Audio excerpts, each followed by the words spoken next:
ایک پتھر ہے جو آپ مار رہے ہو اور ایک پتھر ہے جس کو آپ چومتے ہو، دونوں ہی پتھر ہیں۔ حجر اسود جس کو چوم رہے ہو، اور یہاں پر کینکر مارنے میں جمرات میں کیا ہے، کینکر مار رہے ہو، دونوں پتھر ہیں۔ اس کینکر کو مار رہے ہو، اس کو چوم رہے ہو، کیا اس پتھر کی کوئی خاصیت ہے کہ جس کو چوما جائے؟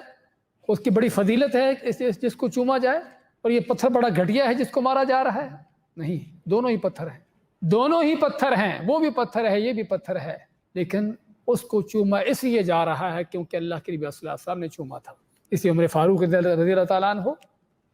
حجر اسود کا بوسہ لیتے ہیں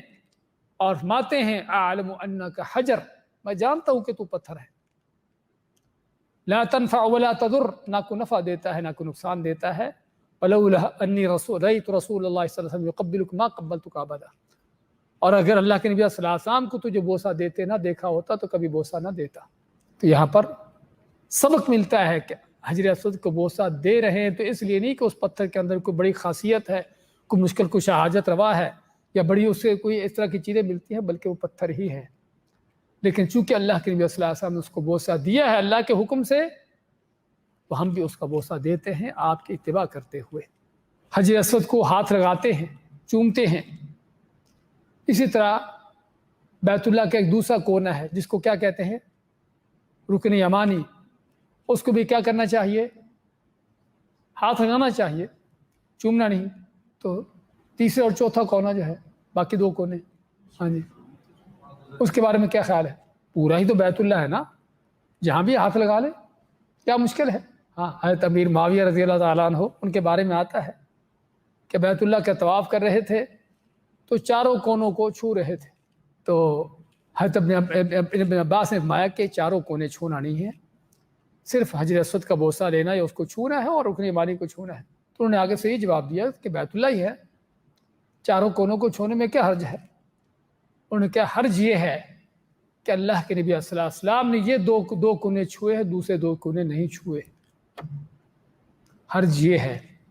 یہ وہ حرج جو آج ہم نہیں سمجھتے، بھی اس میں نیکی ہے، بدعت کیا ہے؟ اکثر و بیشتر بدعات ہمارے ہاں جو چلتی ہیں، جب ان پر کبھی بات ہوتی ہے تو آگے سے کیا کہتے ہیں، اس میں برائی کیا ہے؟ اچھا ہی کام ہے نا، بیت اللہ کے چاروں کونے جہاں مرضی اس کو چھوتے پھریں، پورے بیت اللہ پر ہاتھ پھیرتے پھریں، کیا مشکل ہے؟ ہاں، مشکل یہ ہے کہ اللہ کے نبی صلی اللہ علیہ وسلم کی سنت کی مخالفت ہے، آپ کی سنت کی خلاف ورزی ہے، مشکل یہ ہے۔ اس لیے جب ہمیں یہ تربیت حاصل ہو جاتی ہے کہ کام وہ کرنا ہے کہ جو اللہ کے نبی صلی اللہ علیہ وسلم نے کیا ہے، جو آپ کی سنت ہے، اور جو آپ نے نہیں کیا وہ نہیں کرنا، تو معاملہ صحیح ہو جاتا ہے، منہج صحیح ہو جاتا ہے۔ لیکن جب اس بات کی سمجھ نہیں آتی نا، بھئی اچھی بات ہے نا، نیکی ہے نا، نیکی اپنے گھر کی ہے، جو مرضی بنا لے،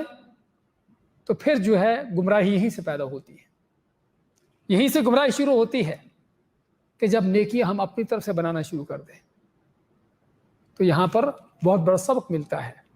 کہ وہی کعبہ، وہی بیت اللہ، ایک ہی طرح کے اس کے پتھر، ٹھیک ہے حجر اسود کے بارے میں الگ کہہ سکتے ہو کہ وہ جنت سے آیا ہوا، لیکن دوسرا رکن یمانی وہ تو عام پتھر ہے نا، رکن یمانی کے پتھر تو کوئی خاص پتھر نہیں ہے، وہ تو جو تیسرے چوتھے کونے کا وہی اسی کونے کے پتھر یہاں پر ہے، کوئی الگ پتھر نہیں وہاں پر، لیکن اس کو چھوئیں گے، دوسرے کونے کو نہیں چھوئیں گے، کس لیے؟ کیونکہ اللہ کے نبی صلی اللہ علیہ وسلم نے یہ کونا چھوا ہے، دوسرا نہیں چھوا۔ یہ ہے سنت کی اتباع کا سبق کہ جس کو اگر سیکھ لے آدمی، اس کی بہت سی بدعات، ساری چیزیں اس کی ختم ہو جائیں۔ اور جب یہ سبق نہیں سیکھے جاتے تو پھر وہاں پر طرح طرح کی بدعات ہمارے ہاں چلتی ہوتی ہیں، ہم یہ بھی نیکی ہے، یہ بھی کر لو، یہ بھی اچھا کام، یہ بھی کر لو، اس لیے بھائیوں سمجھنے کی ضرورت ہے۔ تو یہ حج کے عظیم اسباق جو قدم قدم پر نبی کریم صلی اللہ علیہ وسلم کی سنت کی اتباع کے سبق دیے جا رہے ہیں، ضرورت ہے ایک مسلمان کو ان سبقوں کو سیکھنے کی، جاننے کی، تاکہ اس کے مطابق عمل پیرا ہو سکے